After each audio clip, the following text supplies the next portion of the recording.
try to show 'em.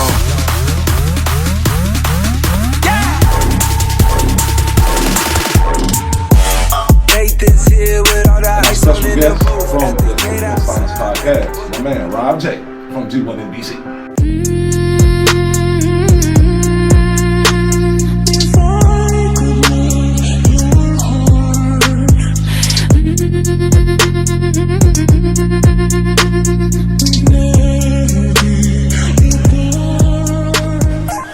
This is where we shot that scene for a Connected. Like right here. Look, that's the blood from where I died. Right there. You died? The washer, like I had all over me, like just thick. All right, threw in the washer, gone. Yeah. Went right out. Looking pretty good for a dead guy. And our special guest from the Cleveland's Finest Podcast, my man Rob J from G1NBC. 2, 1, go. Yes, sir. Blow that smoke. And we back with more smoke. You're Live on voiceitradio.com. Part of the grind is showing up. That's part of it. In that process between personal life and you know, being at home and stepping into that transition of being, you know, in character or public figure, it's easy to see somebody in action, you know, your performer, your favorite, you know, athlete, and see, you know, that perspective. And then when the cameras are off and they go back home, you don't really see the other side of that. I don't know, but my team. I was under the impression that we're coming here to talk about the show, about Cleveland's Finest. Working with, you know, fellow partner on the network. I came here to support, brag about them, talk about my stuff, be supported.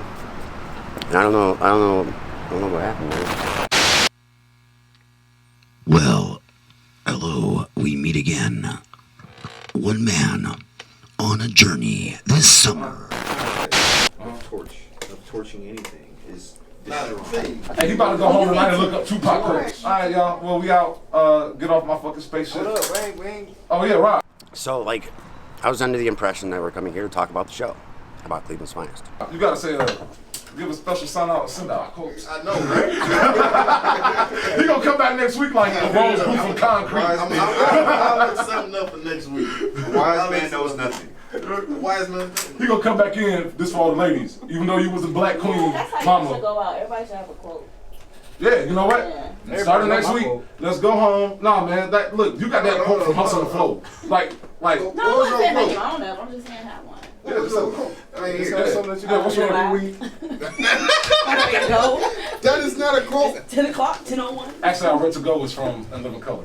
I said I'm ready. I ain't say I'm ready. Oh, well, so, I like that. That out the way. That out the way. Are y'all ready to hear about tonight's topics?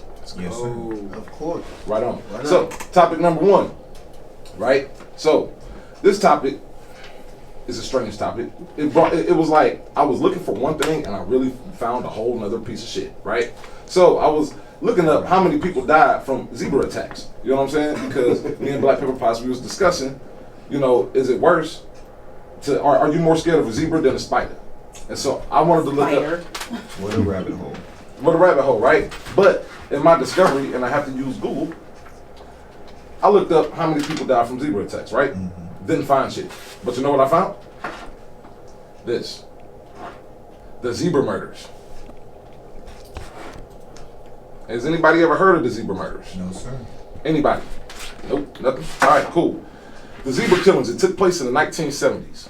It was basically 4 Muslim men, and they went and killed mostly white people, 15 of them, along a highway. Mm. Yeah, 4 serial killers. You never heard of them. But yeah, we're going to be discussing that. And our second topic is we're going to be discussing when when it comes down to athletics, sports, should transgender men and women be allowed to participate with natural men and women in sports? And we're going to have a discussion about that. Now, I always leave it up to the panel because we have two topics. Which one would y'all like to discuss first? The second one. But can I correct what I said last week about the whole, the religion thing of it being against God, of practicing other religions when you're in another religion? I don't even remember, but sure. Oh, okay. So what I was basically talking about was heresy. It's basically when you're Catholic, right? And you basically say there's no God, but you still represent that religion. Right. That's what I was talking about last week. I basically misread it, but Gotcha. I had to clear that up just in case we had any crazies. You know how they. I mean, no, you missed all the crazy shit. We done had people come in, put spells on us and all different types of stuff when we first started. So we kind of passed so that people are kind of used to our crazy shit now. You know what I mean? It's all good. You feel me? And that's my man, joined the show. You joined the show last week? Yeah, last week. But yeah. there are people who are religious, where they do practice or they believe in all religions equally, and that is fine. The thing that's not fine is if you are a pastor or something like that, speaking the word, but you don't believe in God. That's what I meant to say. Basically contradicting. Isn't that like blasphemy or something? Well, blasphemy is speaking against God. Yeah. Oh, okay. Different things, but yeah, but almost the same thing. Can't represent and you don't. They both against God. He don't like either one of them. Yeah. So you just put all that on him, brother. He ain't too fond of either one. But yeah, I like this MMA discussion because I was just watching something earlier. All right, but let's get to the votes. So, which one we discussing first? We got Enon for topic number 2. DeLeon, what you voting for? I said we get the first one cracking first. Okay. Yeah, I want to hear about this zebra. All right, cool. I'm kind of the I already know enough that it could be a good debate on the second, so I say first. Right, I want to learn something today. DJ Baby Boy? I mean, your vote is null and void. Everybody can. It's popular vote. But I'm still going to vote anyway. It's America, bro. Your vote don't count. Well, it can tie. I know. It can tie. I know. You're voting here. I try though. Let's see. I like number 1 though. I want to see about this. Zebra killings? Yeah. Yeah, I'm interested about the zebra killings too. So, that's very so really, you got outvoted there. I'm sorry, bro. Yeah, sorry. Yeah. Life story. All right, cool. So, all right, let me get into it. All right, the zebra killings. These are 5 really interesting facts about the zebra killings. The first murders in this spree occurred on October 19th, 1973. They were particularly grisly. Richard Hegu, 30, and his wife, Quita, 28, were kidnapped and forced into a white van as they took an evening walk around Coit Tower. Quita was fondled by the 2 men and then nearly decapitated by a third with a machete. One of the killers then attacked Richard with the machete, but he survived. One of the people wounded by the zebra killers was former San Francisco mayor and all-around charmer Art Angos, who was shot twice at point-blank range while chatting on the sidewalk after meeting in Portrio Hill. Number 3, in the unprecedented move, San Francisco Mayor Joseph Aliato announced to the police that the police officers would begin stopping and questioning large numbers of black citizens who resembled the description of the killer, a black man with a short afro and narrow chin. Once stopped and checked and cleared, each citizen received a specialty printed zebra check card from the officers that they could show to police if they are stopped again. Can you imagine that shit? Wow. All right. One murder that the police didn't know about until they began to apprehend the killers was that of a homeless man abducted from it's a big word, square, who was taken back to the killer's hideout.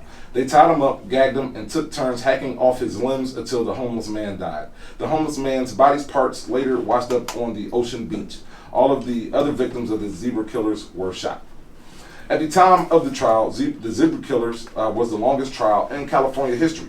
4 men, Larry Green, J.C. X. Simon, Manuel Moore, and Jesse Lee Cooks, were convicted of the first-degree murder and conspiracy to commit first-degree murder. Each was sentenced to life in jail. Jesse Lee Cooks actually came up for parole a couple of weeks ago, and it was denied. There are only 2 books on the zebra killings Same way it is on the Zodiac Killer.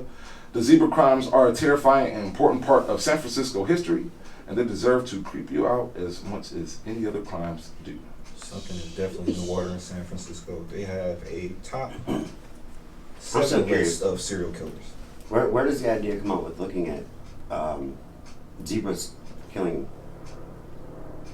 I know we're talking about killing zebras, but like zebras killing. Pep, she made a post asking, should you be more scared of a zebra or a spider?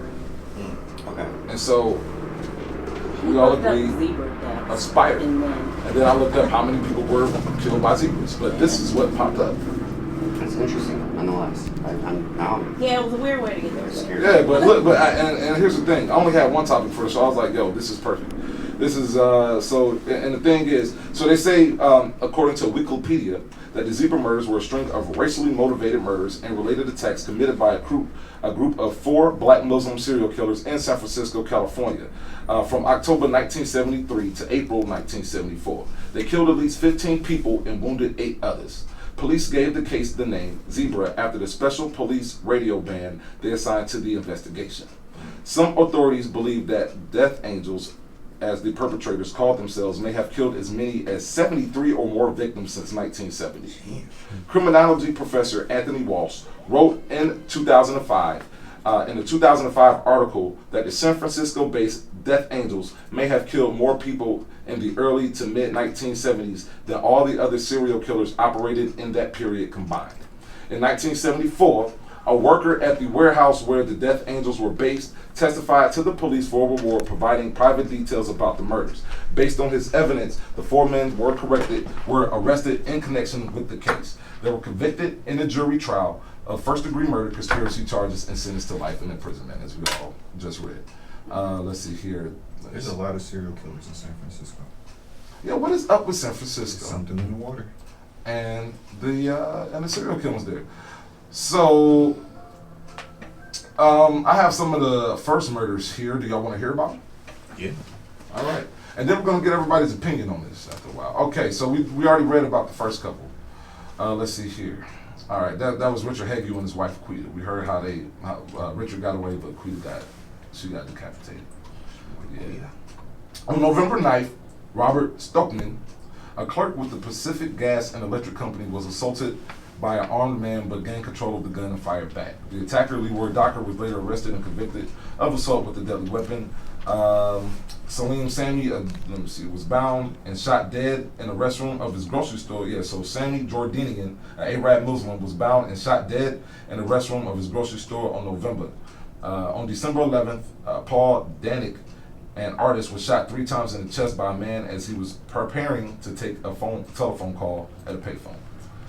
2 days later, on the evening of December 13th, future San Francisco Mayor Art Agnos, 35, then a member of the California Commission of Aging, was attending a meeting in a largely black neighborhood, Potorello Hill, to discuss a building government-funded health clinic in the area. After the meeting ended, Agnos was talking to 2 women at the curbside when a man approached him and shot him twice in the chest.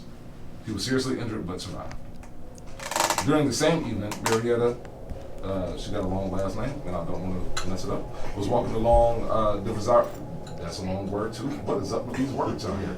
All right, when she was shoved into a doorway by a man and shot twice in the chest. The shot spun around and struck her once in the back, killing her. And then there's some more. So, San Francisco, these guys. Why have we never heard of this? Because they black.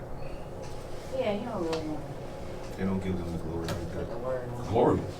Yeah, I mean, think about how they talk about any other serial killer that is a black person. Yeah, I get what you're saying. So we don't want to have black people empowered with, oh man, we're serial killers as well. Yeah. I don't want that power, man. Like, let them white folks have Well, that. what he's saying is No offense, Rob. It's like how First off, I think what he's trying not to white. say is like the comparison of like the mafia versus your average street gang. Like they're not gonna highlight them the same way they would other. We can't have I don't think black folk are that crazy.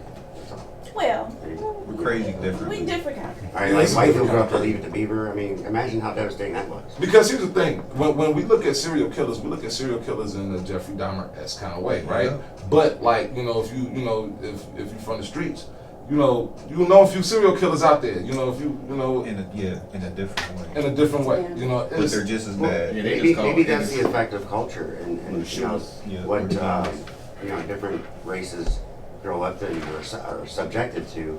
You know, it's just not one of those things. You have gang killings, but you don't. You know, and what do they usually associate that with? You know, what kind of culture?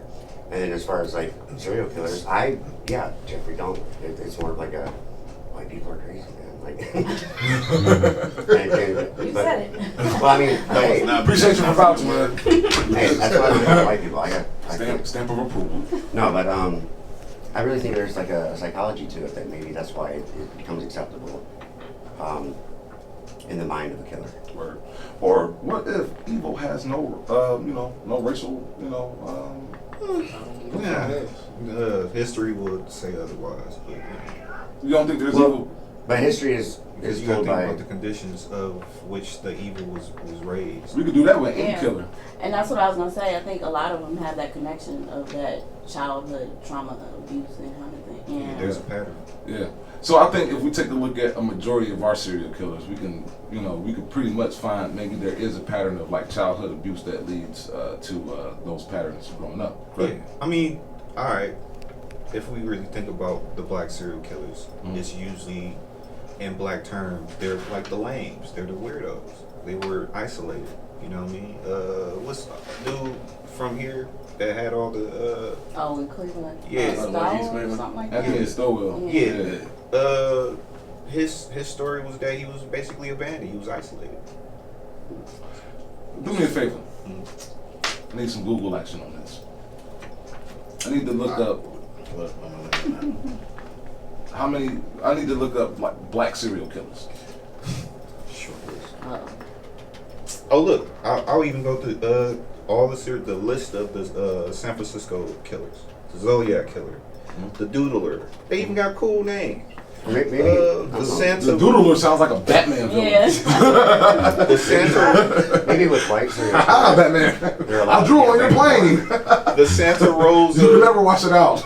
The Santa Rosa hitchhiker killer. The Golden State Killer. Heard of that one? The Unabomber. Zebra Killers. And Richard Ramirez. I thought he was white. Who? No, he's naming. He's just naming the Yeah, serial I'm naming killers. all the ones that they have. All right, so hold on. Let's run this list back again. San Francisco area again. The Zodiac Killer, the Okay. Doodler, the Santa Rosa Hitchhiker Killer, the Golden State Killer, the Unabomber, Zebra Killers, and Richard Ramirez, which they have a whole special about him. Oh, like several specials and books about him because he not only killed women, but he had women obsessed with him for some odd reason. Oh, Well, so yeah. did Charles Manson. Yeah. Yeah. That's what I was thinking. Yeah, and the thing is like, when it comes down to serial killers, I mean, we all are like every city has like a bunch of them. Like Cleveland is like lately has been. Well, I remember there was a period of time. I don't know, like we were kind of like the serial killer capital of the world for a minute, right? In what terms? up there. I mean, there's some crazy people out here, bro. Were we officially like, or was that asterisk? Now, it was an asterisk to it, you know what I'm saying? It was totally an asterisk to it. And so, all right, let's take a look at these four brothers here. You know, they associated with, the Nation of Islam, killed most of the white folks. They say these were racially motivated attacks. How do y'all feel about that? Yeah, if they were Muslim, they definitely were listening to Farrakhan on the way there to the sites. Man, you made that assumption. I I don't mean, know. I come feel like they could be following Islam if they out there doing something like that. You ain't really following Islam. You basically doing exactly what you was just talking about earlier. It's the same thing. Like you're using that as a front or something. I don't know. but- Yes. They're using it as a front excuse to Commit murder. Commit murder. Even the race part. But, because if they got on the stand to say they're peace. they can say that, and then people will probably rally behind them. A lot of times people are serial killers because that's the only way they can become famous, especially back then. So think about it. There's all these white serial killers, and then you have these black guys who claim they're Muslim, and then claim it's racially motivated. They'll have people behind them. Well, let me ask y'all this. Do you think that there were more serial killers back in the day than there are now? No. I mean, that's hard to say. Because it's shit happening, but they don't report on it. Than it was back then, so it's, I mean... Would it be harder to get away with stuff with more cameras and things? And that's what I was thinking. It's probably more then because it was easier to get away with it. Yeah, you didn't have cameras nowhere, and there was really like no laws. Like, They were knocking on the door. Well, it is this thing that's... But I was like, I don't want to open that. I think you're also like, you're only going to know what people are going to want you to know. So when it comes to media, when it comes to, like, let's say white America, in whatever agendas politically, you know, what's the difference between, you know, like instead of calling it a serial killer, it's a gang member, okay? Because then what? That throws shade. Then it's like, okay, that's the problem, okay? Not that like it's a serial killer, it's gang related. yeah, but here's another thing though. So that gives you like No, you're right. That's I guess, but here's the thing, and now if we want to look at it though, and just like I would say social terms, a gangster is more accepted than a serial killer. Like I would sit down with a cat that's out here gangbanging before I sit down with Jeffrey Dahmer. You know what I'm saying? Like, and that's like you don't hear motherfuckers rapping about being serial killers. You know what I'm saying? Like, you know, like it's so, and that's what I mean. Like if the media really wanted to make black people look bad, they could highlight the fact that we got serial killers and we're crazy as hell too, because the media has also taken the whole term of thug and gangster and made it cool. Yeah. So it's like, can we really say that? You know what I mean? Like, because I don't know nobody that's like, like, yo, they represent and they love like a serial killer. They might be intrigued by serial killers, but nobody is like, I haven't really met anybody like, man, yo, Jeffrey Dahmer. Oh yeah, they do. They be having like pen pals and especially women. Oh please, they go crazy. Yeah, of course, but that's not, it's where they, like if they drop an album, how many people gonna buy it? They don't. No. Wait, they don't do albums. They get documentaries. They get Netflix documentaries that we all see. Well, they don't make no profit off of it, do they? In the case of what he's saying, you have horrorcore music. Biographies, yeah. You have horrorcore music, which Right. black people make, and it's a widely popular subgenre of hip hop. And there are people who live their lyrics, and they're in jail currently. I forget the rapper's name, but he's one of the known horrorcore rappers who killed a woman and ate her. Yeah, that's like a few far between. That's like people who like you know, they're a fan of like I don't know, fucking Buffy the Vampire Slayer. Yeah, you know what I'm saying? I think that's why it's so different it's because we don't really have that much in terms of serial killers. That's why it's mainly looked at who is looked at as, instead of we're just considered thugs and gangsters and not serial killers. What's the definition of serial killer? Say that again? Google that. Isn't that somebody? What do you consider the definition of serial killer? Isn't that somebody that like kills people a certain way constantly? Well, let's look. It has to be like 3 or 4 people minimum. Yeah. All right, here we go. All right, according to the dictionary, a person who commits a series of murders, often with no apparent motive and typically following a charismatic, predictable behavior pattern. Or, excuse me, following a characteristic, not charismatic. Yeah, I think the pattern is like the most important part to get you moving. A serial killer. Yeah. Yeah, a serial killer is typically a person who murders 3 or more people, usually in a service of abnormal psychological gratification, with the murders taking place over more than a month, including significant period of time between them. So that's what they define a serial killer.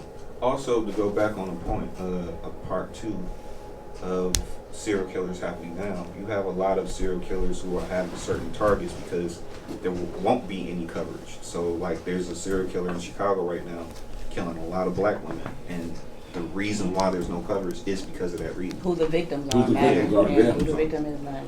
Yeah, because if there were, white victims. Yeah. Yeah, The Wire had a season about that. A young serial killer, black serial killer, said he was killing women, the black women, because he knew no one was going to look for him. And that was just recently uncovered. So, and there's another one who's active now. So, That's why I guess there's not a lot of coverage, but I think there is probably just as many.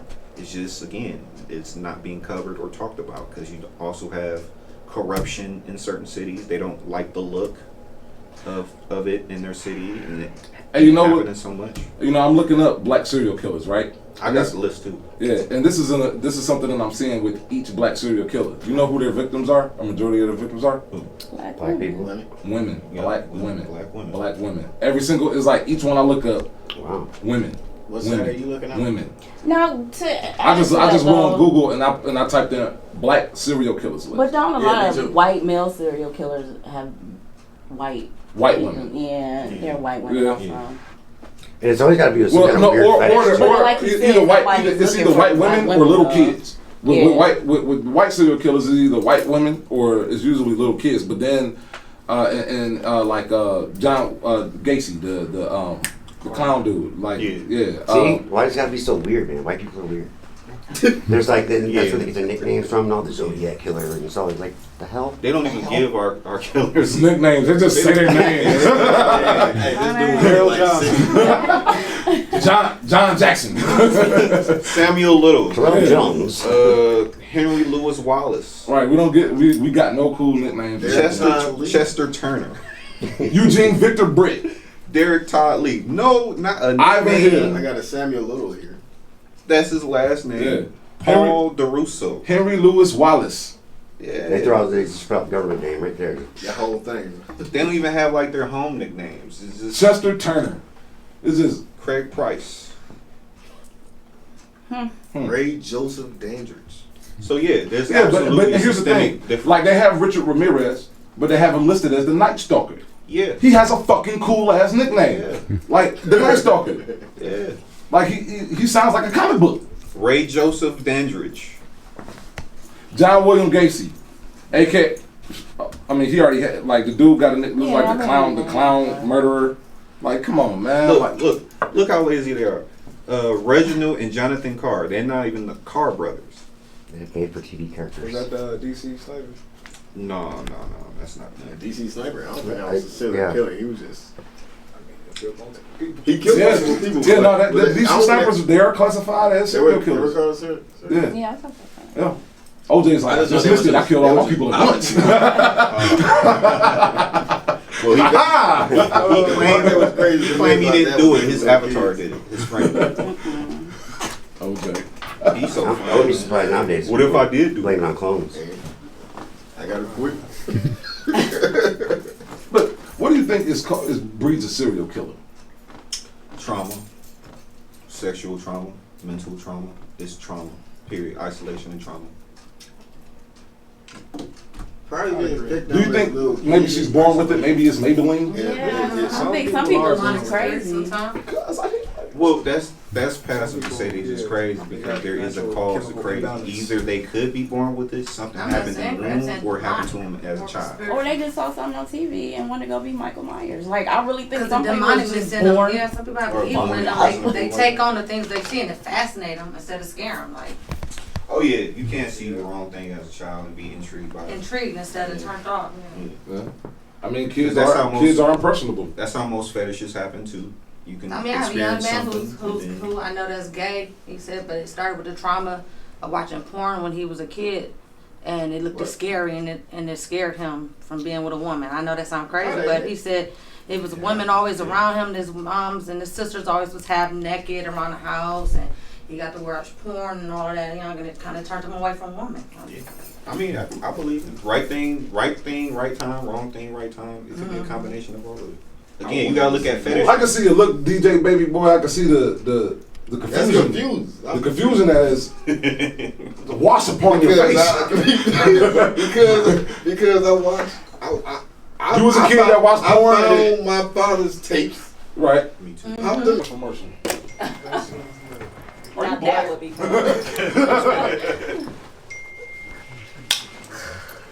Oh my God. You get tickets. You pulled over randomly. Not getting that job. Didn't get that promotion that you wanted. What's your truck? Oh damn.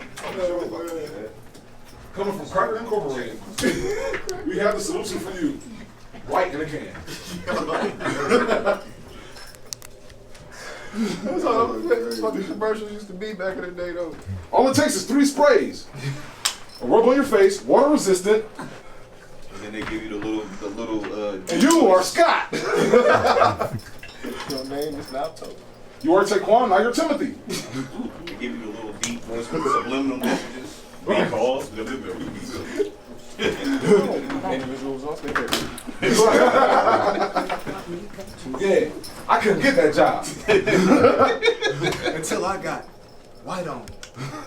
Once I got my white on, my money came right on. I was able to get any job I applied for. My woman actually respects me at home. I got found now guilty on several cases. Hey, we're joking. I know. This sounds like something from Chappelle's show. White Talk to the camera. White on now even comes with his own voice. I don't really feel like we got anything accomplished there with that, and that's all right. And I don't know what happened, dude. And so how do I put this episode together? How do I show Cleveland's finest? I don't know.